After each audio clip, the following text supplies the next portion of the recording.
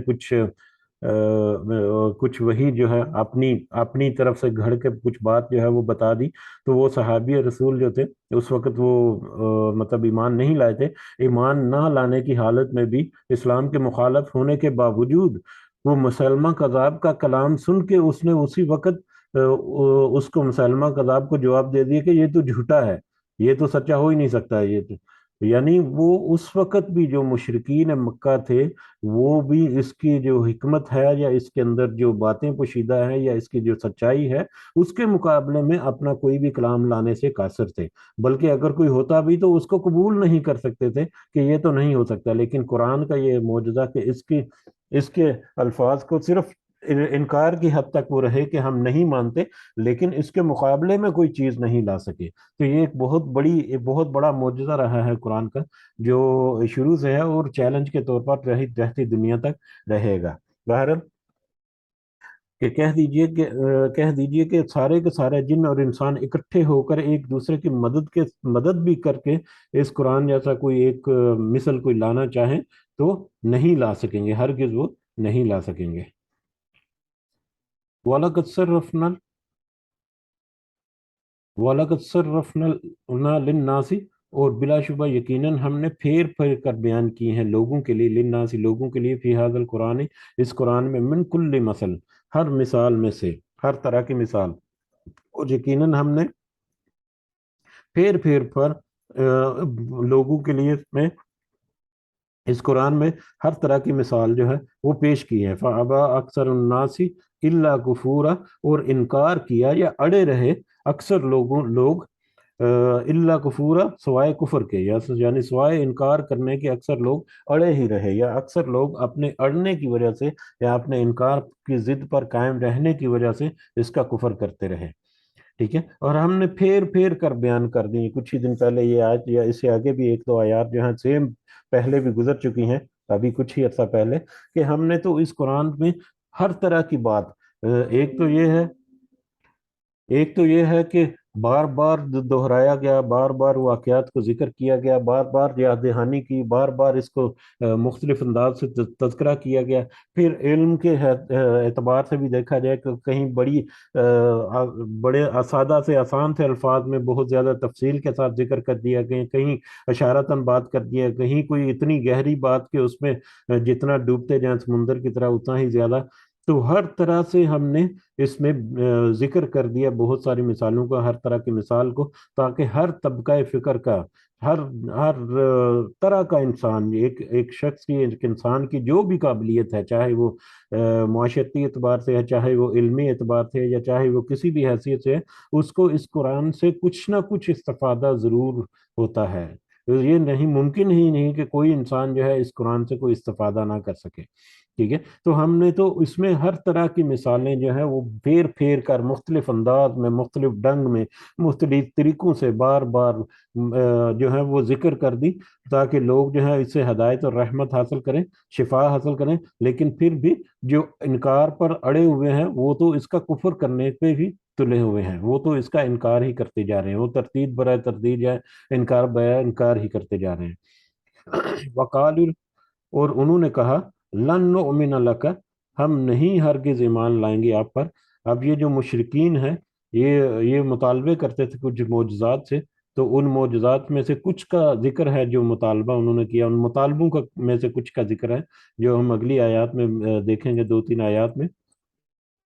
اور انہوں نے کہا ہرگز ہم نہیں ایمان لائیں گے آپ پر. ایک کنڈیشن لکھ دی کہ اگر یہ کنڈیشن جب تک پوری نہیں ہوتی تو ہم ایمان نہیں لائیں گے. وہ کیا کنڈیشن ہے؟ حتی تفجر لنا من الارض ینبوعا،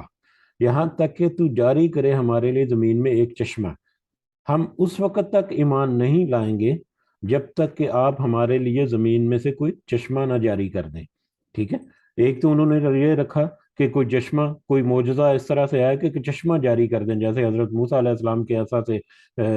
ہو گئے تھے، یا کسی بھی صورت میں. او تکون لک جنت، یا ہو آپ کے لیے، تیرے لیے ایک باغ، ہمارے لیے نہیں، آپ کے لیے اللہ تعالیٰ ایک کوئی باغ بنا دے، من نخیل و عنب، کھجوروں سے اور انگور،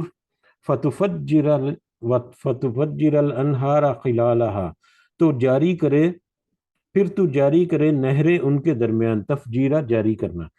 یا تو آپ کے لیے اللہ تعالیٰ آپ کے لیے کوئی باغ بنا دے جس میں کھجوریں اور انگور ہوں، اور ان کے بیچوں بیچ نہریں جاری ہوں. تو جس طرح سے جنت کا نقشہ ہے کہ مطلب اس میں نہریں بہتی ہیں ان کے نیچے سے، اور یہ وہ، تو وہ کہتے ہیں وہ اس طرح کے مطالبہ کہ کوئی اس طرح سے باغ بن جائے جس میں کھجور اور انگور کے درخت ہوں، اور اس میں پھر نہریں جاری ہوں ان کے درمیان سے. اور تیسرا انہوں کیا تھا، او تسقط السماء،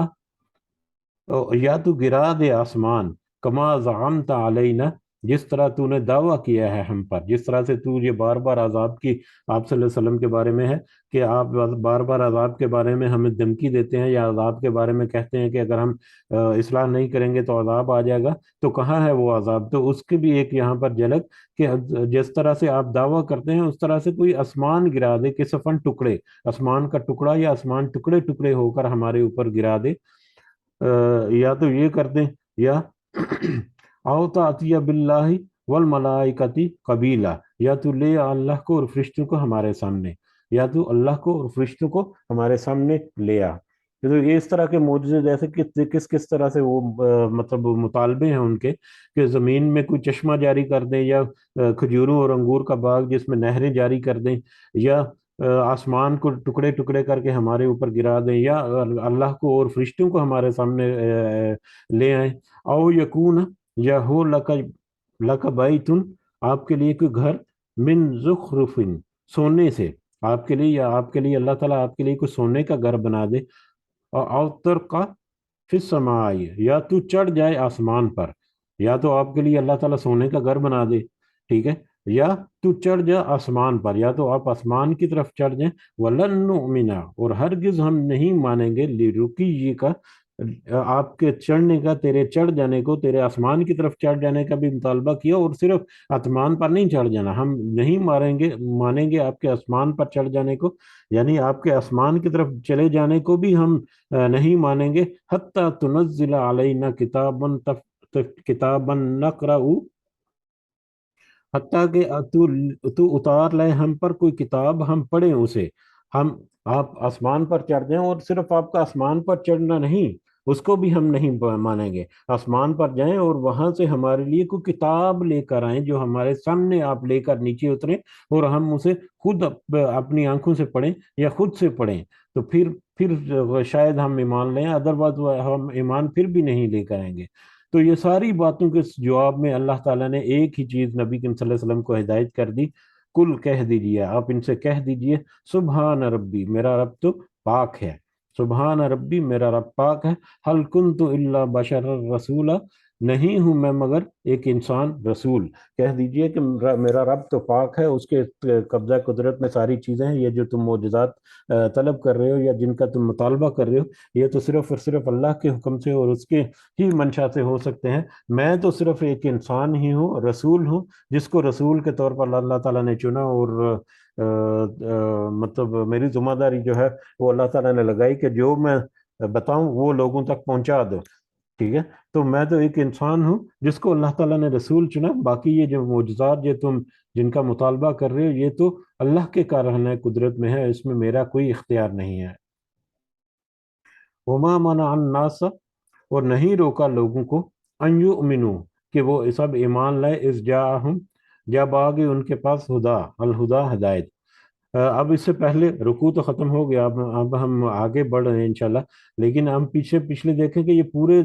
مختلف طریقے سے انہوں نے معجزات جو ہیں وہ ان کے مطالبے کیے، اور ان کے جواب میں پھر وہی کہ یہ تو اللہ کی طرف سے ہے، اور اللہ کی طرف سے مطالبوں کا پورا نہ کرنا، اس کی حکمت یہ ہے کہ اگر وہ معجزات اللہ تعالیٰ دکھا دے تو اس کے اوپر پھر حجت اتمام ہو جائے گی، پھر مہلت ختم ہو جائے گی، پھر ان کے پاس انکار اگر کریں گے تو پھر ان کو تباہ و برباد کرنے کے علاوہ اللہ کے پاس بھی اللہ کی سنت کے مطابق کوئی اور طریقہ نہیں ہوگا۔ اور اس بابت میں ہم نے پڑھا تھا کہ کیوں اللہ تعالیٰ اس طرح سے مطالبے نہیں مان رہا ان کے، اور نبی کریم صلی اللہ علیہ وسلم بھی کافی کنونسڈ ہے اس حدیث کے مطابق، مسند احمد کی غالباً حدیث تھی، کہ اللہ تعالیٰ نے کہا کہ اگر میں معجزے میں مطلب یہ سارے معجزے جو ہیں میں ان کے پورے کر سکتا ہوں، لیکن یہ پھر بھی ایمان نہ لائیں تو میں پھر ان کو ان کے اوپر پھر عذاب آنا لازم ہے۔ تو نبی کریم صلی اللہ علیہ وسلم نے بھی یہ مناسب سمجھا کہ ٹھیک ہے، ان کے اوپر یہ مطالبے پورے نہ ہوں تاکہ یہ عذاب سے بچی رہے یہ امت۔ بہرحال وما منع الناس، اور نہیں روکا لوگوں کو، ان یؤمنو کہ وہ سب ایمان لائیں، اس جاہم جبکہ آگے ان کے پاس الہدا ہدایت، اللہ مگر، نہیں روکا ایمان والوں نے، یا ایمان والوں کو روکتی ہے کون سی بات روکتی ہے؟ ان قالو کہ وہ کہتے ہیں یا انہوں نے کہا، بعث اللہ کیا بھیجا ہے اللہ نے بشر رسولہ ایک انسان کو رسول بنا کر، یعنی ان کو ایمان نہ لانے نے اس بات نے روکا کہ وہ سوال کرتے ہیں یا وہ پوچھتے ہیں کہ کیا انسان کو اللہ تعالیٰ نے رسول بنا کر بھیج دیا؟ یہ بھی ان کا بہت بہت بڑا اعتراض تھا۔ وہ سمجھتے تھے یا ان کا گمان تھا یا ان کا مطالبہ تھا کہ جو رسول ہے، جو اللہ کی طرف سے رسول آئے گا یا آنا چاہیے، وہ تو مافوق الفطرت ہونا چاہیے، اس کو تو جو طبع بشری کے جو تقاضے ہیں ان سے اوپر کی کوئی چیز ہونا چاہیے۔ جبکہ اللہ تعالیٰ کی سنت کیا ہے کہ جس طرح کی انسان ہے اسی طرح سے انہی انسانوں میں سے یا انہی گروہوں میں سے ان کے اندر ایک نبی اور رسول جو ہے وہ مبعوث فرماتے ہیں، تاکہ وہ انہی کی زبان میں، انہی کے انداز میں اٹھتے بیٹھتے کھاتے پیتے انہی کی زبان میں وہ بات ان تک پہنچائے۔ یہ اللہ کی حکمت ہے جو اگلی آیت میں پتہ چلے گی، لیکن اس کو بھی انہوں نے بہانہ بنایا ہوا، اس کے بارے میں کافی میرا تفصیل ہو چکی پہلے بھی، کہ ایک انسان کو رسول بنا کر بھیج دیا، جبکہ ایک رسول جو ہے وہ تو مافوق الفطرت ہونا چاہیے، اس کے پاس تو اعلیٰ مطلب معجزات جو ہیں وہ ہونے چاہیے۔ بہرحال کل لو کان فی الارض ملائکۃ، کہہ دیجئے، یہ اس کا جواب ہے اب اسی آیت کا کہ انسان کو رسول بنا کر بھیجا۔ کل لو کان فی الارض ملائکہ، آپ کہہ دیجئے کہ اگر ہوتے زمین میں فرشتے، یمشون وہ چلتے پھرتے، مطمئنین مطمئن ہو کر، یعنی آسانی سے رہتے ہوئے فرشتے بھی اگر اس زمین پر ہوتے اور وہ مطمئن ہو کر اس میں چلتے پھرتے، لنزلنا تو ضرور ہم نازل کرتے،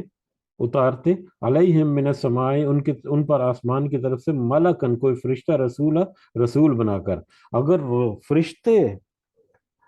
یہ بھی ان کا کہنا تھا کہ مطلب انسان ہی کو کیوں بنا کر بھیج دیا رسول، کسی فرشتے کو بھی بھیج سکتا تھا، جبکہ فرشتے کو تو رسول بنا کر انسانوں کے درمیان نہیں بھیجا سکتا، تو فرشتے کو اگر رسول بنا کر اللہ تعالیٰ بھیجتے تو ان کے پاس تو ایک اضافی کوشچن ہوتا کہ فرشتے تو نہ ہی ان میں کوئی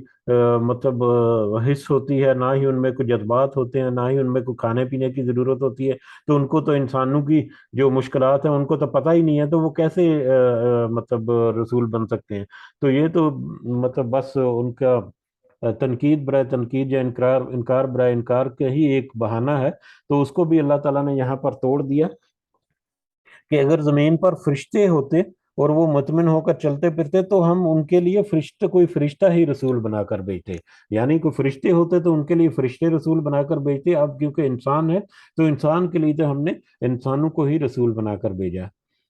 کل کفا باللہ شہیدہ، اب اس کے باوجود اگر یہ نہیں مانتے، اس کے باوجود اتنی دلائل اور اتنی اتنی وضاحتیں ہونے کے باوجود وہ ہدایت کی طرف نہیں آتے، نہیں مانتے، تو پھر کل کفا باللہ شہیدہ، آپ ان سے کہہ دیجئے کہ اللہ ہی گواہ کافی ہے، بینی و بینکم، میرے اور تمہارے درمیان، میرے اور تمہارے درمیان جو بھی معاملات ہو رہے ہیں اس کے اوپر اللہ ہی میرے لیے گواہ ہے جو کافی ہے، اللہ ہی کافی گواہ ہے میرے لیے، یعنی میری ذمہ داری جو ہے وہ میں اپنی طرف سے پوری کر رہا ہوں کہ جو بھی اللہ تعالیٰ کی طرف سے نصیحت آ رہی ہے، جو بھی اللہ تعالیٰ کی طرف سے وحی آ رہی ہے، جو بھی اللہ کے احکامات ہیں، میں سارا کا سارا تمہیں پہنچا رہا ہوں، لیکن اب تم اگر نہیں اس کے ایگری ہوتے تو یہ جو معاملہ ہے یہ تو اللہ کی گواہی میں ہے، یا اللہ اس کے اوپر گواہ ہے۔ اِنَّهُ كَانَ بِعِبَادِهِ خَبِيرًا بَصِيرًا، بے شک وہ اپنے بندوں سے خوب خبردار اور خوب دیکھنے والا ہے، اللہ تعالیٰ خوب اچھی طرح سے دیکھ رہا ہے اور ہر چیز کو جاننے والا ہے۔ کہ کون کیا کر رہا ہے، کس نیت سے کون کر رہا ہے اور کیا رول پلے کر رہا ہے، اللہ تعالیٰ کے علم میں اور اس کی خبر میں ہر چیز جو ہے وہ موجود ہے۔ وہ من یہدی، اور جسے وہ ہدایت دے، اللہ اور جسے ہدایت دینا چاہے اللہ، یا جسے اللہ ہدایت دے، فہو المحتد، تو وہی ہدایت پانے والا ہے۔ وہ من یضل، اور جسے وہ گمراہ کر دے، یعنی اللہ ہی ہے کہ جسے وہ ہدایت دے یا جسے وہ گمراہ کر دے۔ یا دوسرا اس کا ترجمہ کہ جو ہدایت پانے کی نیت سے کوئی کوشش کرے تو اللہ ہی ہے جو اسے ہدایت فراہم کر دے، اور جو ہدایت کے رستے سے بھٹکنے کو اپنے آپ کو رستہ جو ہے وہ چوز کر لے تو اللہ ہی ہے کہ وہ اس کو گمراہ کر دے، یعنی اللہ اس کی رسی کو دراز کر دے اور وہ اپنی گمراہی میں دور بھٹکتا پھرے، کیونکہ اس کا واپسی کا رستہ ہی ممکن نہ ہو، یا واپسی کا رستہ ہی نہ ملے اسے۔ بہرحال اور اللہ ہی ہے جسے وہ ہدایت دے، تو ہدایت پانے والا، اور جسے وہ گمراہ کر دے، فلن تاجدہ، تو ہرگز نہیں آپ پائیں گے۔ اب اللہ کی طرف سے ہے یا اللہ کے معاملے ہیں کہ جسے وہ ہدایت دے یا جسے وہ گمراہ کر دے، تو اس معاملے میں فلن تاجدہ، ہرگز نہیں آپ پائیں گے، لہم، ان کے لیے، یعنی ان لوگوں کے لیے، اولیاء، مدد کرنے والے، وہ لوگ جو گمراہ ہو گئے تو اللہ کے علاوہ آپ کسی اور کو ان کا مدد کرنے والا یا ولی نہیں پائیں گے، من دون ہی، اس کے سوا، اللہ کے سوا۔ وَنَحْشُرُهُمْ، اور ہم اکٹھا کریں گے انہیں، یوم القیامت، قیامت کے دن، اور ہم یقیناً انہیں قیامت کے دن اکٹھا کریں گے، علی وجوہہم، ان کے چہروں کے بل۔ یہ ان کے بارے میں ہے جنہوں نے ظلم کو اپنے گلے سے لگا دیا، یا جنہوں نے گمراہی کا رستہ اپنا لیا،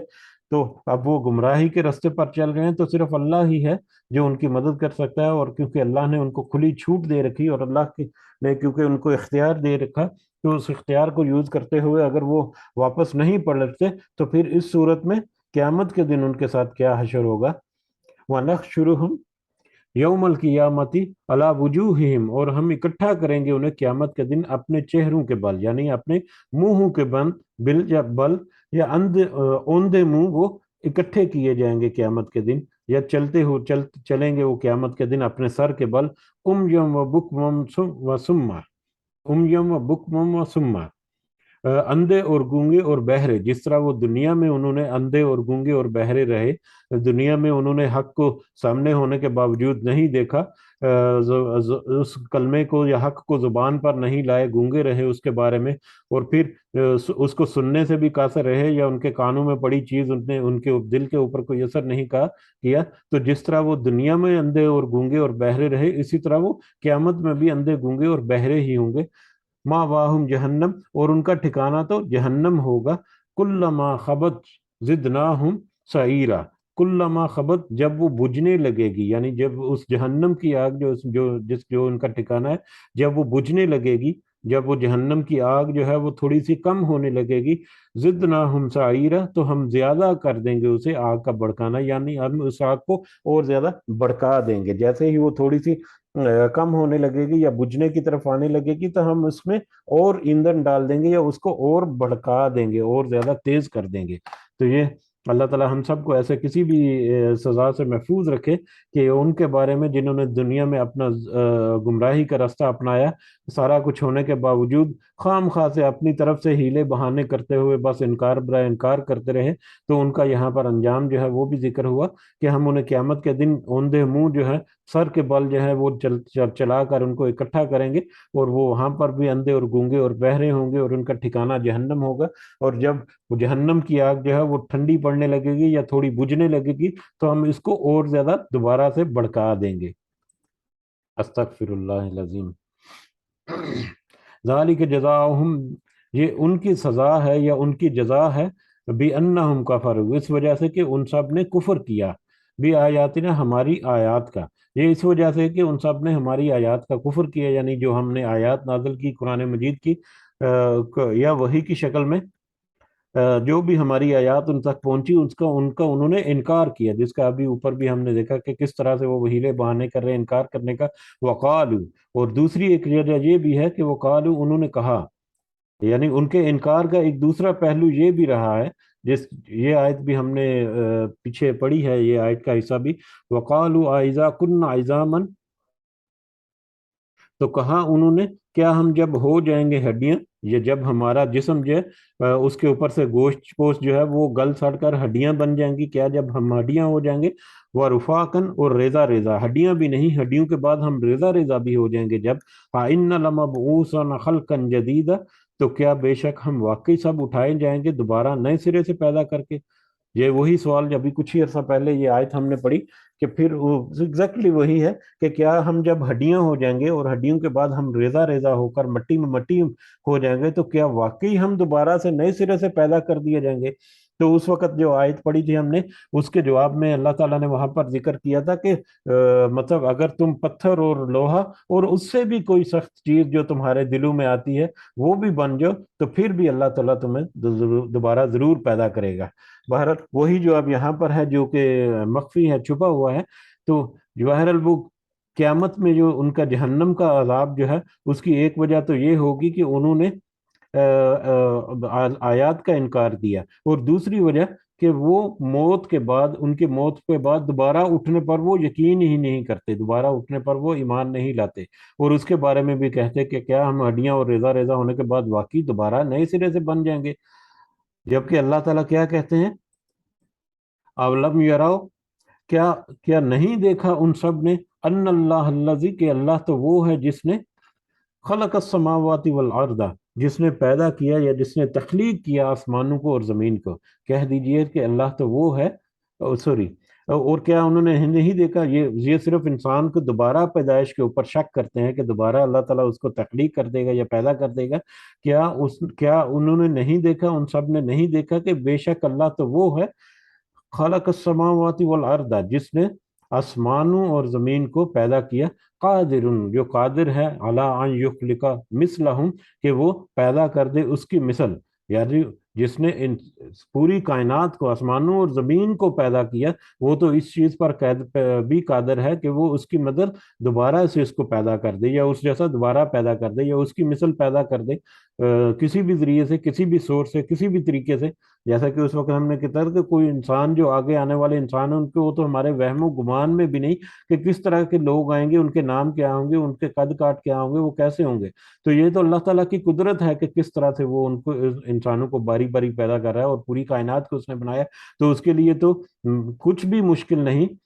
بلکہ ایک دفعہ، پہلی دفعہ پیدا کرنا جو ہے، بنانا جو ہے، وہ شاید مشکل ہے، لیکن اللہ کے لیے تو وہ بھی قدرت ہے کہ وہ بالکل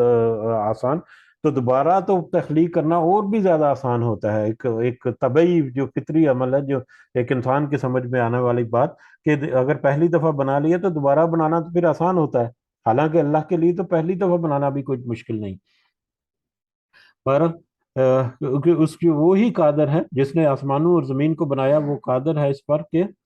وہ اس کی مثل وہ پیدا کر دے، وَجَعَلَ لَهُمْ أَجَلًا لَا رَيْبَ فِيهِ، اور اس نے مقرر کیا ان کے لیے ایک معین وقت، نہیں کوئی شک اس میں، اور وہی ہے جس نے ایک مقررہ وقت مقرر کیا، ایک معین وقت جو ہے وہ مقرر کیا جس میں کسی قسم کا کوئی شک نہیں ہے۔ معین وقت یہاں پر ایک تو موت کا وقت بھی ہو سکتا ہے، لیکن زیادہ قریب جو ہے اس کی سمجھنے کے لیے قیامت کا وقت، کیونکہ پچھلی آیت میں قیامت کے بارے میں وہ ذکر کر رہے ہیں کہ کیا ہم مرنے کے بعد دوبارہ بھی پیدا ہو سکتے ہیں یا بن سکتے ہیں، تو ایک مقررہ وقت تک جس میں کسی قسم کا کوئی شک نہیں ہے، وہ دوبارہ اس کو پیدا کرنے میں قادر ہے، یا لا ریبہ یہاں پر ہے، لا ریبہ، یہ ایک تو شک بھی ہے، یہاں پر شک ترجمہ کیا گیا، یہ ریب جو ہے، یہ اس طرح کا کوئی وہم و گمان یا شک ہے جو ایک لمحے یا ایک لمحے سے بھی کچھ کم مدت کے لیے کسی کے ذہن میں آئے، اور فوراً ہی وہ یقین میں بدل جائے کہ ہاں یہ ایسا نہیں، واقعی یہ ایسا ہے، اس کی حقیقت ایسی ہے۔ تو اس طرح کا ریب، ذرہ برابر بھی کوئی شک، کہ ایک ایسا معین وقت جس میں ذرہ برابر بھی کوئی فرق نہیں ہے، تو ہر ایک کے لیے وہ مقرر کیا گیا ہے ایک معین وقت، جس میں دوبارہ سے اللہ تعالیٰ اپنے قدرت سے دوبارہ سے وہ تخلیق کرے گا ان سب کو، پھر ان کو، وہ لوگ جو انکار کرتے رہے، ان کو منہوں کے بل یا اوندے منہ ان کو چلاتا ہوا اپنے حضور اکٹھا کر لے گا۔ فَأَبَى الظَّالِمُونَ إِلَّا كُفُورًا، پھر انکار کیا سب ظالموں نے سوائے کفر کے، اس کے باوجود، جو ایسی آیات کے آنے کے باوجود ظالم جو ہیں، جو کفر کرنے والے یا انکار کرنے والے، وہ بس انکار پر اڑے رہے ہیں،